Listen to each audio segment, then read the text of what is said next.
Maraming salamat nga pala sa aking pasahero dahil ayan inabutan ako ng aking pananghalian kung sino ka man. Hindi ko nakuha ang iyong pangalan. Maraming salamat sa iyo. Ayan, sana pagpalain ka ng kung may kapal sa iyong kabutihan. Ayan, mabuti ingat, sana ingatan ka lagi ng ating Panginoon Diyos.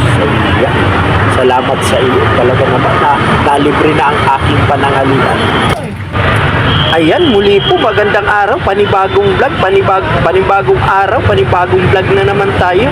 Ayan, muli po tayo, shoutout muli sa aking mga kasamahan na mga vlogger. Ayan sa pangunguna uli ni Middle Vlogger, ang aking friend. Ayan, si Ricklis Vlog, ayan,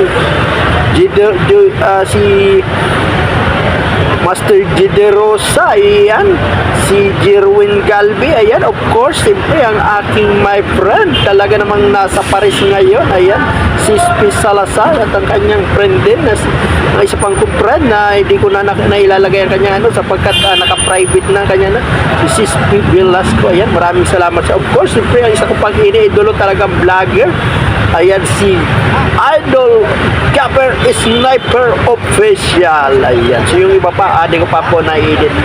So ayan, muli po, maraming salamat na naman. At ayan, muli po, babiyahe na naman tayo. Ayan nga po pala, mapapanood nyo ngayon yung isang nakunan ko na habang nagbabiyahe ako talaga na nakakaawang kanyang kalagayan. Ayan po, ayan, panoorin ninyo po ang kanyang sa kabila ng kanyang kalagayan ay talaga naman po talaga naman pilit pa rin na nangihingi siya kahit napakadelikado ng kanyang ginagawa. Hindi ko pa siya natataw, siguro nga dahil wala siyang ibang asa kundi ang panghingi-hingi lang talaga. Yan nga po pala, mayroon siyang hinihingian. Ayan, pagmasdan nyo ito mga katugang, itong nadaanan ko na ito dito sa Kongreso, nakakaawang kanyang kalagayan mo. Sa kabila ng kanyang kapansanan ay talaga namang lumalaban siya. Kahit napakadelikado ng kanyang ginagawang panghingi, ayan po, nakita nyo naman sa at hirap ng kanyang kalagayan. Patuloy siyang lumalaban talaga Ayan, nakakasakit nga lang ng kalooban yung ibang hinihingan niya na talaga naman, Diyos ko po, barya na lang ay pinagkakaitan pa siya sa kabila ng kanyang hirap sa kanyang paninihingi. Ayan po, nakita nyo naman talagang paika-ika siya talaga sa panghihingi at napakadelikado po dahil batid nyo naman highway ito, nag-aarutan ang mga sasakyan. Ayan po, kaya nga ako pag nadaanan ko talagang natapat ako sa kanya, talagang hindi ako nagdalawang isip, naabutan siya dahil sa kanyang kaawang kalagayan. Ayan po, ayan, maraming salamat sa mga nagbibigay at naawa sa kanya. Ayan.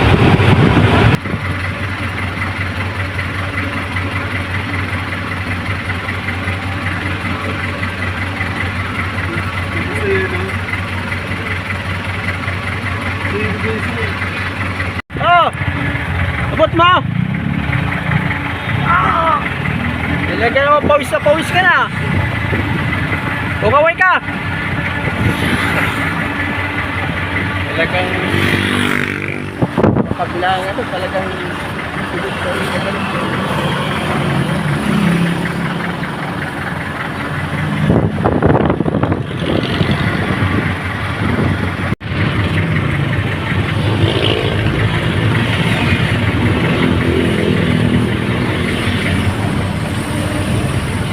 po, nanghingi siya doon sa isang nakakutsi. Grabe ka naman mama na nakakutsing itim.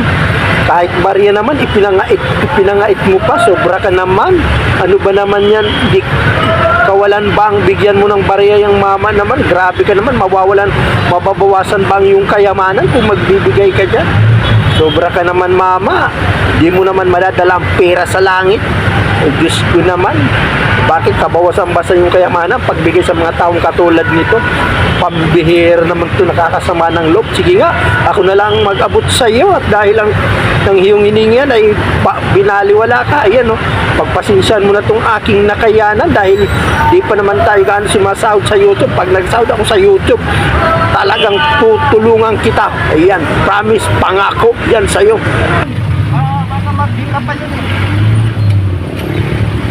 baka mayayaman. Kaunting Baka mabuhasan pang yaman eh.